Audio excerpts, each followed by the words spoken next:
Good morning, everyone. Triple Crown here, coming to you from Vancouver, British Columbia. We have Operation J1 Round 4 summary coming up. And what a beautiful day it is today in Vancouver. Sun is shining, maybe one of the last nice days of the year. Just a quick look outside. Very nice. I'm on holidays this week, so rolling some dice is it's been a lot of fun so far. But we're actually going to point over here in the Middle East first, because the Italians are gaining the upper hand. They're gaining the upper hand in the battle of attrition. They are able to produce about 7 or 8 units a turn. They've got the transports doing the shuck, and they are making life very difficult for the British over here, as they are landing every turn in Syria, trying to get into the Middle East, and they've gone into Iraq. And they are also producing units at their minor IC in Tobruk. The British, however, they are able to produce 3 units at their minor IC in Cairo, and they now have a couple military bases in southern Iran and Tehran, which are just starting to produce units. So they're able to produce 2 units there, and the military base, colonial factory in South Africa, that it produces 1 South African unit and 1 British unit per turn. So, but with this whole deal with the Graf Spree doing its thing, and it's kind of delayed the British from getting ground units to defend Cairo. So currently the Italians are surrounding the British on both sides, and how much longer can the British hold on? So that's fairly significant. And before we go into the Pacific, let's just talk about victory cities, because this is a victory city for Cairo. And if the Italians are able to get there without help of the Germans, that is huge.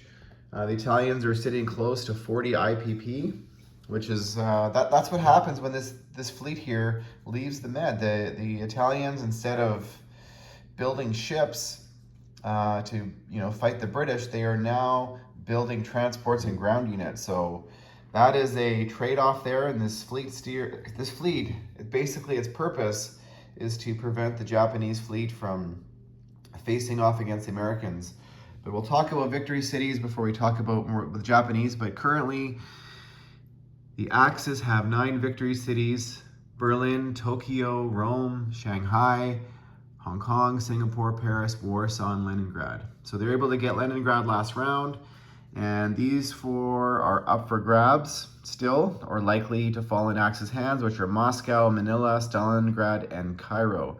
Maybe Calcutta. We'll see what happens, how things unfold in the Pacific. But that puts the Axis at 13 victory cities, and that's a path for victory for the Axis. So if they're able to, the Allies have to deny the Axis these 2 cities.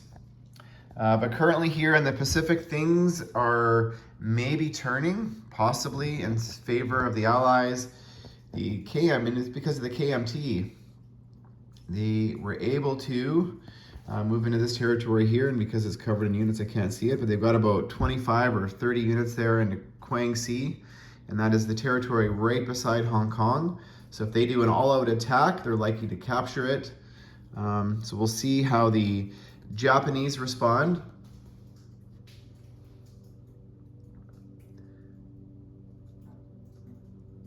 And this turn as well, the Russians now have all their units amassed. They are prepared to go in, and the CCP are sort of, basically holding their ground, because the Japanese, all the forces here in Southeast Asia or Asia on the mainland are all better on defense than they are on offense. So even though Japan has a wall, they don't have to go too far.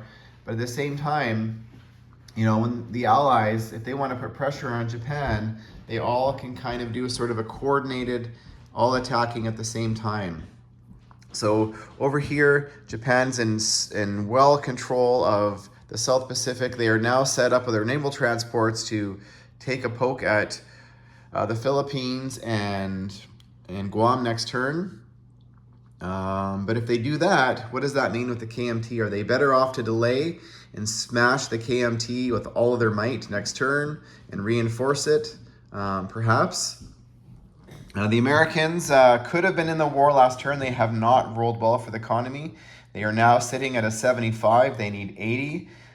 They had to roll a 16 last turn to be in the war, and they rolled an 11. So they are 5 away still, and they were preparing as if they were. They went to Midway, and they brought their entire navy with them and a couple transports.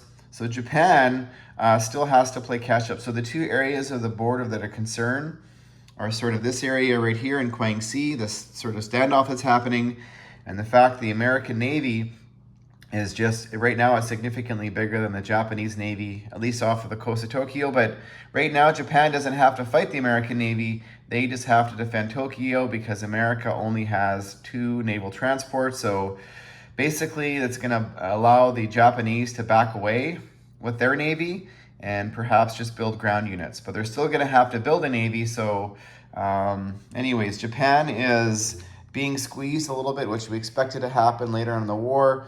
Over here, the British built a, what is this fighter called? I'm drawing a blank here. A Spitfire here, which is a little bit more punch than a regular fighter. And the Australians built a radar tower, which allows now 4 planes to scramble, all at a +1 on defense. So perhaps the Australians are getting ready to plop down a navy and fight the Japanese. So that's happening over here in the Pacific. Things are still looking not great on the Eastern Front for the Russians. The Germans did declare war. They went into East Poland, the Baltic States, Leningrad, Karelia. I think this is up here is called Murmansk, and Western Ukraine and Bessarabia. So they've got all the Western territories now, and they've got a stack of units marching towards Russia or Moscow, and the Russians still have 48 to spend next turn. And so it's a battle of attrition here to get as many boots or ground units or units as possible in Moscow before the Germans Orlay Kursk next turn, and then are they going to attack Moscow after? So possibly in 2 turns, Moscow could be in German hands. And over here in the Atlantic, still a battle of submarine warfare being waged by the Germans. So they are currently building 3 to 4 submarines every turn, and the British and now the Russians are starting to help out. So that's currently what's happening. There's a couple British and South African submarines here. The Canadians are building some corvettes, and they have the complement of a scrabble here of 3 Spitfires, which that's really helped the Canadians out. Otherwise, there would be submarines in every single convoy box zone. So that is probably one positive, is that despite the fact that, you know, they've been able to keep the Germans out of the convoy zone boxes, they're still having to spend money on destroyers and units to fight submarines every turn, and destroyers and corvettes are much more expensive than buying, you know, German submarines, which are $5 a pop. So that's what we got going on here, folks. We'll see what happens in round 5. Stay tuned.